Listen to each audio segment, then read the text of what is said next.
নমস্কার, আপনারা দেখছেন হিলি নিউজ বাংলা। এই মুহূর্তে যে বিশেষ খবরে চোখ রাখবো, কনস্টেবল চাকরির টোপে লক্ষাধিক টাকা, ঘটনায় গ্রেপ্তার দক্ষিণ দিনাজপুরের তৃণমূল নেতা মফিজউদ্দিন মিয়া।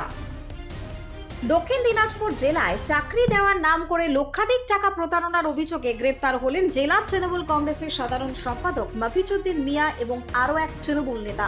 অভিযোগ, কনস্টেবল পদে চাকরি পাইয়ে দেওয়ার প্রতিশ্রুতি দিয়ে একাধিক যুবকের কাছ থেকে বিপুল পরিমাণে টাকা নেওয়া হয়েছিল। অভিযোগের ভিত্তিতে তদন্তে নেমে পুলিশ দুই নেতাকে আটক করে এবং পরে গ্রেপ্তার করে। আর এই ঘটনাকে ঘিরে জেলা জুড়ে ব্যাপক চাঞ্চল্যের সৃষ্টি হয়েছে। রাজ্যে রাজনৈতিক পালা বদলের পর বিভিন্ন জেলায় চাকরি দুর্নীতি এবং প্রতারণার একাধিক অভিযোগ কিন্তু সামনে এসেছে।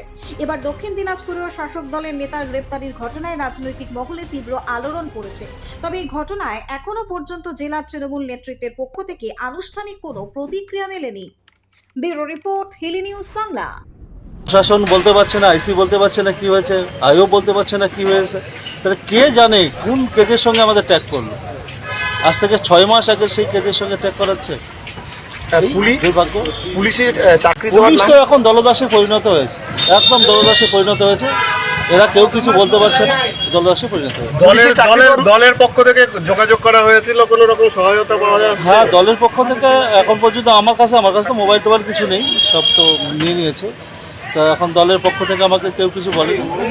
দল কি পাশে থাকবে মনে করছেন? আমি কেমন করে বলবো, আমি তো ভিতরে আছি। এখন দল সঠিক জিনিসটা হয়তো জানে না, একটা মুখরোচক জিনিস হয়ে গেছে। কিন্তু মুখরোচক জিনিসটা, সঠিক জিনিসটা যখন আমি বলবো তখন সঠিক জিনিস জানতে পারবে। এখন তো মানুষের হয়রানি করা, মানুষের সম্মানহানি করা সব থেকে সহজ রাস্তা, মানে একটা প্রোপাগান্ডা চাপিয়ে দেওয়া। এই প্রোপাগান্ডাও চাপিয়ে দিয়েছে, সঠিক সময় উত্তর পাবে।